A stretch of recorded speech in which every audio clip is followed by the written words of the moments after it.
her wish was granted.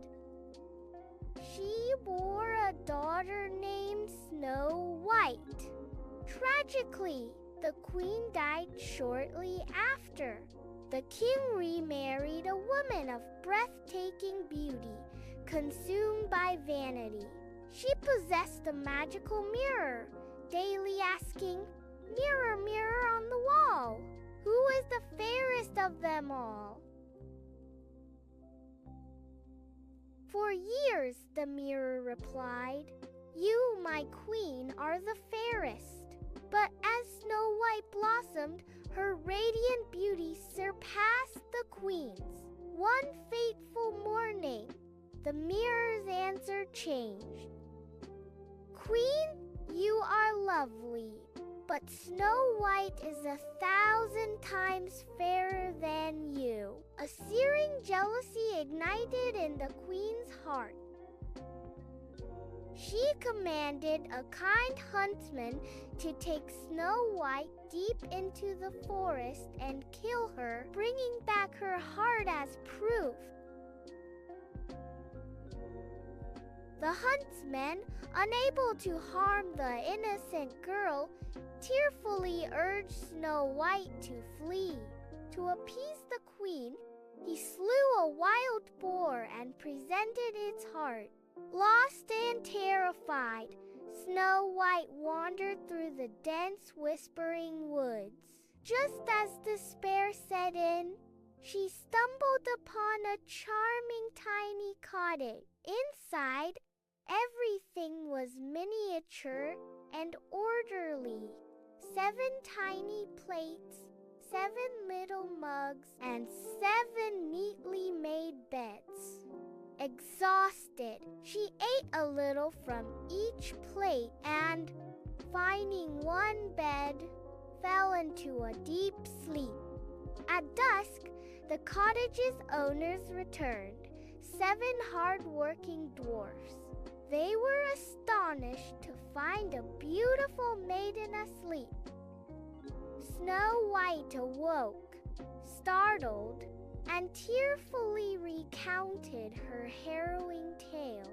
Moved by her plight, the dwarfs offered her shelter, but with one strict rule: she must never open the door to anyone while they were away. Back at the castle, the vain queen, believing Snow White dead, consulted her mirror. To her horror, it revealed the truth.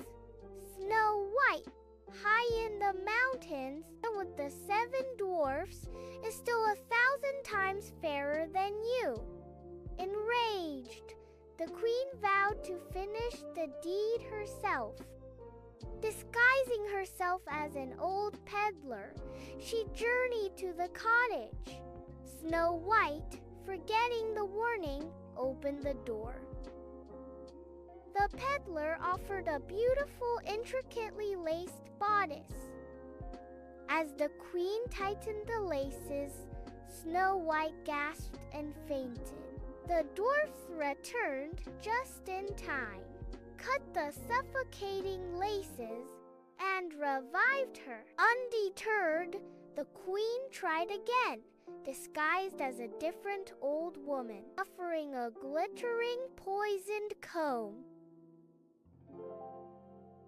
Snow White, again forgetting her promise, allowed the woman to comb her hair. The moment the comb touched her scalp, she fell unconscious. Once more, the dwarfs arrived, discovered the comb, pulled it out, and Snow White slowly came back to life. Finally, the queen crafted a magnificent, deadly apple. One side was pristine white, the other a tempting, vibrant red. Disguised as a farmer's wife, she approached the cottage. Snow White, wary, refused the apple. To prove it safe, the queen bit into the white side. Convinced, Snow White bit into the luscious red side. Instantly, the poison took hold, and she fell, seemingly dead. The dwarfs, finding Snow White lifeless, were inconsolable. They fashioned a magnificent glass coffin, adorned with gold, and placed her gently inside, carrying it to a peaceful forest hill.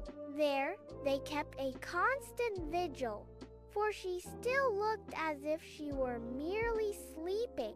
One day, a handsome prince, riding through the forest, saw the radiant maiden in the glass coffin. Captivated, he learned her tragic story and pleaded to take the coffin to his castle, promising to honor her. Reluctantly, the dwarfs agreed. As the prince's men carefully lifted the heavy coffin, one stumbled, causing a sudden jolt. The small poison piece of apple dislodged from Snow White's throat. With a gasp, she opened her eyes, alive once more. The prince, overjoyed, immediately asked for her hand in marriage. Snow White, her heart filled with gratitude, happily agreed. The dwarfs were welcomed as honored guests. News of the wedding reached the vain queen, who consulted her mirror one last time. Snow White, it declared, is now queen, and 1,000 times fairer than you. Overcome with rage, the queen attended the wedding in disguise. Upon seeing the radiant bride, she recognized Snow White and, consumed by her own evil, turned and fled, never to be seen again. Snow White and her prince lived a long, happy life, ruling their kingdom with kindness and wisdom. She never forgot the simple cottage habits, and he always remembered how quickly safety could turn to danger. The dwarfs visited often. Their path between the forest